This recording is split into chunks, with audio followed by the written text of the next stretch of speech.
Química Geral, exercício resolvido, número 18.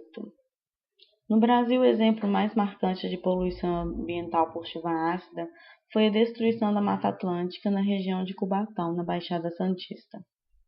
Os gases de nitrogênio e enxofre liberados às toneladas pelas chaminés das indústrias locais destruíram a vegetação. Neste caso, a relação de causa e efeito era óbvia. A região de Cubatão era uma das mais poluídas em todo o mundo. Após um enorme esforço feito por parte da comunidade científica, das primeiras organizações não governamentais brasileiras preocupadas com o meio ambiente e da imprensa que se empenhou em denunciar e esclarecer os fatos, foi elaborada uma legislação e montado um sistema de fiscalização que passou a controlar as emissões, forçando as indústrias a tomarem cuidados óbvios com as emissões gasosas. Uma das maneiras de impedir que o SO2, um dos responsáveis pela chuva ácida, seja liberado para a atmosfera é tratá-lo previamente com óxido de magnésio, em presença de ar, como equacionado a seguir em uma reação. Óxido de magnésio sólido mais SO2 gasoso mais meio mol de O2 gasoso dão origem a sulfato de magnésio, MgSO4, no estado sólido. Quantas toneladas de óxido de magnésio são consumidas no tratamento de 9,6 vezes 10 a 3 toneladas de SO2, considerando um rendimento de 80%? Bom, pode-se dividir essa questão em duas partes. Na primeira, responde-se quanto de óxido de magnésio reage com 9,6 vezes 10 a 3 toneladas de SO2. Na segunda parte, considera-se o rendimento de 80%. Tem-se a seguinte relação, então, a partir da equação balanceada. 1 mol de MgO reage com 1 mol de SO2.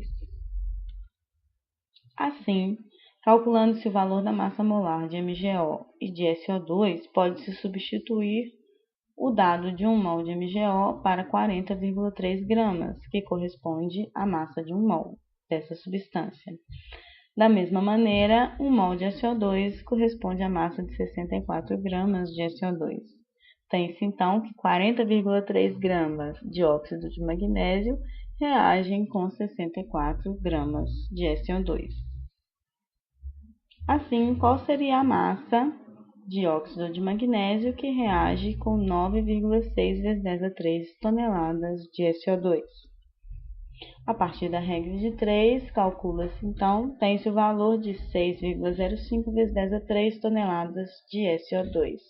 Lembrando que, considerando para isso um rendimento de 100%, ou seja, toda a massa de MgO daria origem completamente na reação a todo SO2 produzido. Porém, na questão foi informado que o rendimento é de 80%. Dessa maneira, a massa teórica produzida por uma conversão completa de 6,05 vezes 10 a 3 toneladas de SO2 corresponderia a um rendimento de 100%. Então, o rendimento de 80% corresponde a uma massa X. A partir de cálculos com regras de 3, tem-se que para 80% de rendimento, a massa que reage é 4,84 vezes 10 a 3 toneladas de MgO. Isso ocorre pois, por razões internas, nem todo reagente posto, 100% de MgO, consegue reagir. Essas informações, então, correspondem à letra D. Fim do exercício, bom estudo.